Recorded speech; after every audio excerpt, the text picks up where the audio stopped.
The United States Air Force Academy graduation day. Dismissed.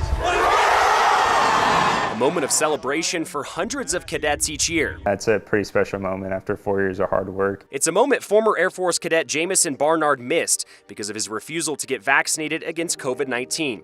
Barnard and 3 other cadets formed a bond in the last year, one forged in a belief that the military was forcing them to do something against their religion. We all made a group chat and started getting together once a week, and so it was good to have that support and realize that you're not fighting this alone. There's others that are in the same situation. In August of 2021, the cadets found out the vaccine would be mandatory for servicemen and women. And with the limited amount of information that we had at the time, I was like, yeah, this is just not the best decision for me or my family. The cadets tried to submit religious exemptions for the vaccine, but both times were denied. Barnard's religious exemption was for the same reason he doesn't drink alcohol or do drugs. I believe that my body is like a temple and that I shouldn't do things that dishonor it. It's the same reasons I don't do drugs or those sorts of things. It's just not something that I've chosen to do. Last spring, the Air Force hopefuls were given an ultimatum: get the shot or don't graduate. The only thing they changed in those documents was our name on it. It was just a rubber stamp thing. There was no points of addressing anything that we had brought up in our exemption request. Senior cadet Nathan Seuss wanted to serve his country like his dad, a Navy veteran. It's the hardest decision of his life. Matt Seuss, Nathan's father, tells 13 Investigates his son's refusal to get the COVID vaccine changed his career path. So he's under tremendous pressure, and lots of people say just give in, and he's really wrestling. And he knows this is wrong. It's immoral. Ultimately, the cadets who refused to get the shot received their diplomas but did not get to walk at graduation. They're now barred from serving in the Air Force for, quote, disobeying a lawful order, an order the Air Force says is crucial for protecting others who serve. When we swore that oath to protect and defend the Constitution of the United States, that was us saying we're going to do what it takes to be ready to do those things. This vaccine is one of those things. Attorney Lou Michaels, who is based in Washington, D.C., filed a lawsuit challenging the vaccine mandate, claiming cadets' rights are being violated because of denied religious exemptions.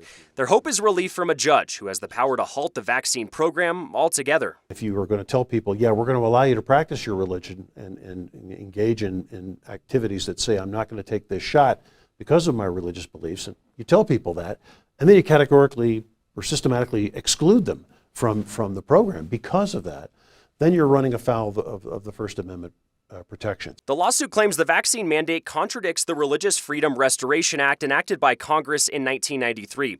The act prohibits any agency or government official from substantially burdening a person's exercise of religion. 13 Investigates analyzed Air Force vaccine data.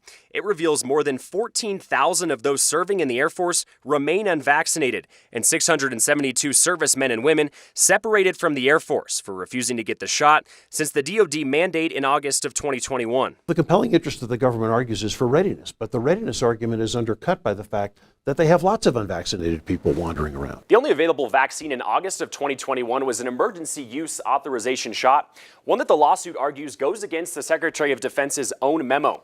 His memo says vaccine programs will only be given with fully licensed vaccines. The only person who can waive that right is the President of the United States. That's something President Joe Biden has chosen not to do. The COVID vaccine mandate comes amid the Department of Defense requiring 8 other vaccines for the cadets, according to an Air Force Academy spokesperson, many of which are for contagious diseases like anthrax, an infectious disease with a fatality rate that can be as high as 80%.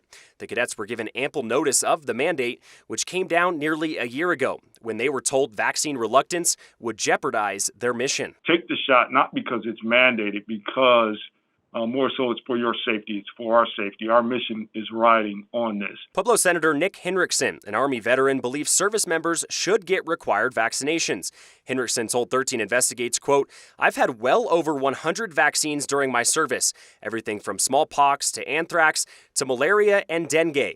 I've never had an issue. The most recent Department of Defense numbers shows 98% of military members have at least one dose of the COVID shot. But for Barnard, his refusal to get it means a career as a second lieutenant in the United States Air Force is out of question for now. My life was heading one way, but now it's completely going a different direction.